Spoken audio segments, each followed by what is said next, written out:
حي على الفلاح۔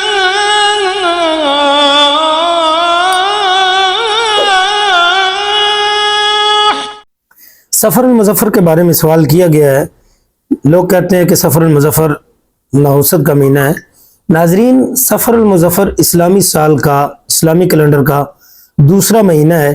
زمانہ جاہلیت میں اسے نحوست کے اعتبار سے جانا جاتا تھا، منحوس مہینہ کہا جاتا تھا، اور اسلام آنے کے بعد اس سفر کو سفر الخیر یعنی کامیابی کا مہینہ قرار دیا گیا۔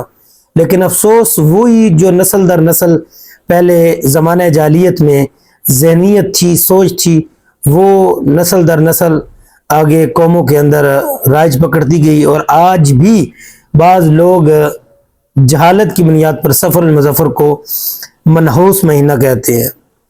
جبکہ اگر دیکھا جائے تو قرآن مجید فرقان حمید ارشاد فرماتے ہیں اللہ رب العزت، ما اصابک من حسنۃ فمن اللہ وما اصابک من سیئۃ فمن نفسک وارسلناک للناس رسولا وکفی باللہ شہیدا۔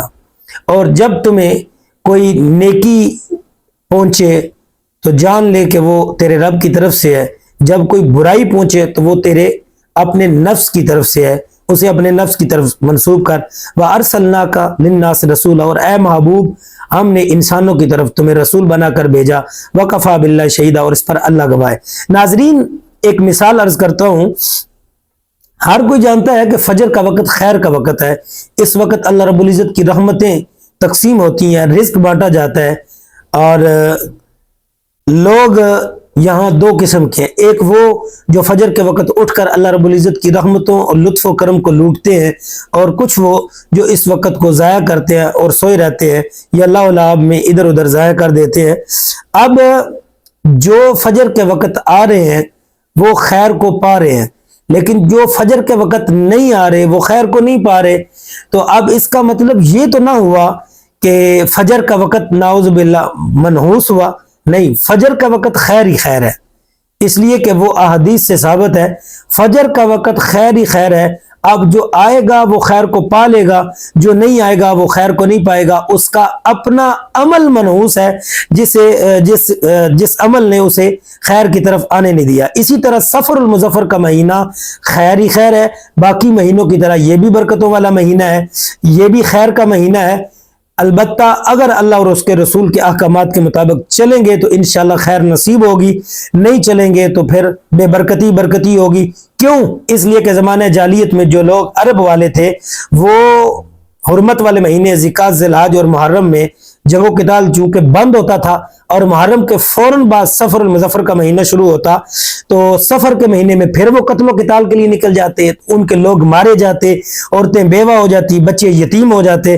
تو اس وجہ سے ناظرین، وہ بجائے اس کے کہ اصل سبب کی طرف لوٹے کہ کس سبب کی وجہ سے ہم جو نحوست میں پڑے ہوئے ہیں، تو انہوں نے کیا کیا؟ انہوں نے اس مہینے کو ہی منحوس قرار دیا۔ تو اب جب ان جاہلوں نے، عرب والوں نے جہالت کی بنیاد پر اس ماہ مقدس کو منحوس مہینہ کہنا شروع کر دیا۔ میرے محبوب کریم علیہ الصلوۃ والسلام سید حضرت ابو ہریرہ رضی اللہ تعالیٰ عنہ سے روایت ہے، مفہوم حدیث یہ کہ حضور نے ارشاد فرمایا، کوئی بیماری متعدی نہیں، کوئی بدشگونی نہیں، کوئی سفر کا مہینہ منحوس نہیں۔